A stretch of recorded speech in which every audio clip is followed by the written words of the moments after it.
professional. All you have to do is comply. All you have to do is use your nice inside voice, and the police will leave you alone.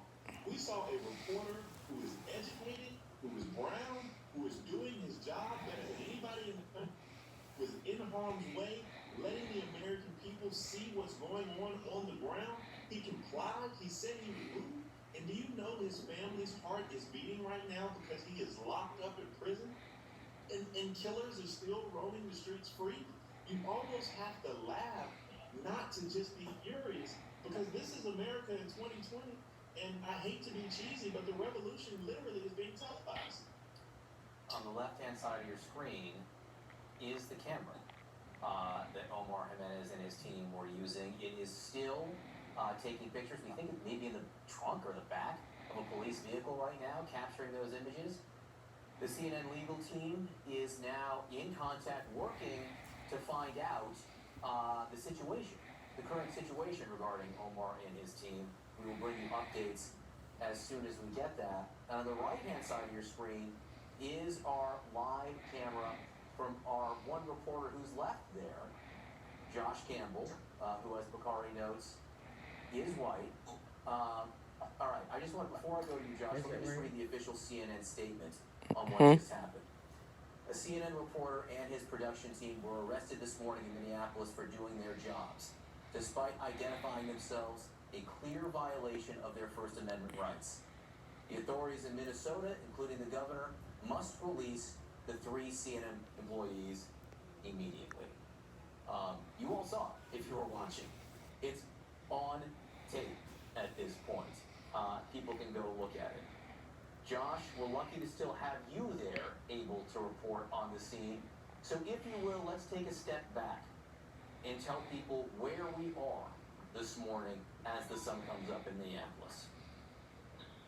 John, it is complete, utter destruction here in this area near Precinct 3, which is near, obviously, where George Floyd was killed. We saw a number of protesters out here. I was here with our colleague, Sarah Seidner, throughout the night. There were thousands of people that were out protesting. And this is the aftermath. You're seeing a lot of these local businesses have been tagged. There's fire that's been set. The fire department continues to battle one blaze that continues to burn.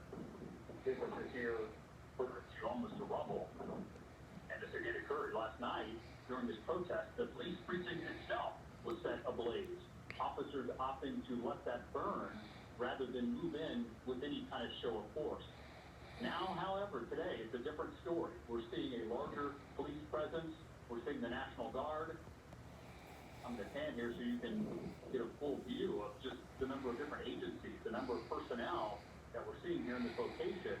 They're pushing people back. We saw riot police moving in with their riot gear.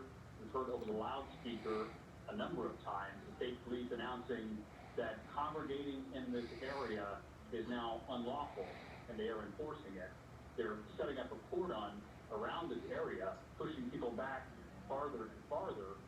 Earlier, when you first came to me, you saw a number of police vehicles leaving. There's some type of commotion that's taking place about half a mile from where we are up the street. You saw a number of the riot police rush to their vehicles and then roll out quickly.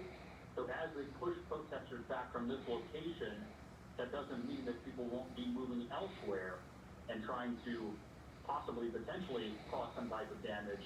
We're seeing police fan out. But again, right in front of us, a blaze continues in this building. As I pan up, you can see firefighters continue on this scene. A very different story today as far as police presence than we saw last night. John Nelson. Minnesota State Senator Jeff Hayden is still with us. And Senator, I know that you have been in touch with some of the authorities to try to figure out what just happened and why it just happened. Was that Minnesota State Police that took our crew into custody? They were wearing, obviously, body armor that said State Patrol. Do you have any more answers yet? Yeah, I'm literally getting in touch with the governor, who said he was coming to fire the patrol, and he was working with our Department of State Commissioner John Harrington to get the release of them. So I'm sorry, you broke up a little bit there, Senator. You're saying that the governor is working to get the release? So he's working with our Commissioner of the Department release your reporter. I was just getting that text. And was it state police who arrested our crew? That's what it looked like to me. It looked like it was the state police, our highway patrol.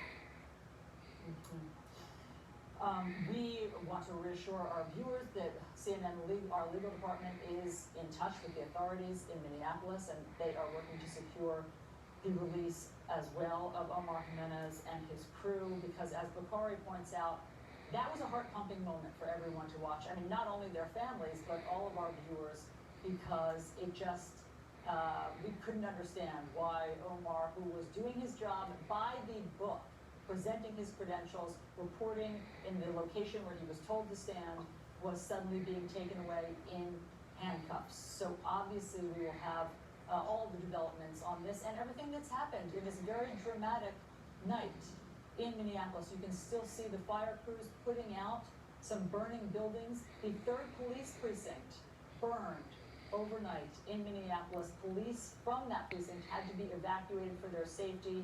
Omar Jimenez, before he was arrested, John, described it as mayhem. So obviously this is an unfolding situation here in Minneapolis that we've been covering. Indeed, an unfolding situation. Again, the latest development, our reporter Omar Jimenez, who identifies as Black and Hispanic, has been taken into police custody. We are working to get him released right now. This follows a night of protests and demonstrations in that city, including the burning of the 3rd Police Precinct there, as people there ask for answers and ask for action. The officers involved in the death of George Floyd have not been charged, have not been arrested yet. CNN's special live coverage of the situation continues right after this.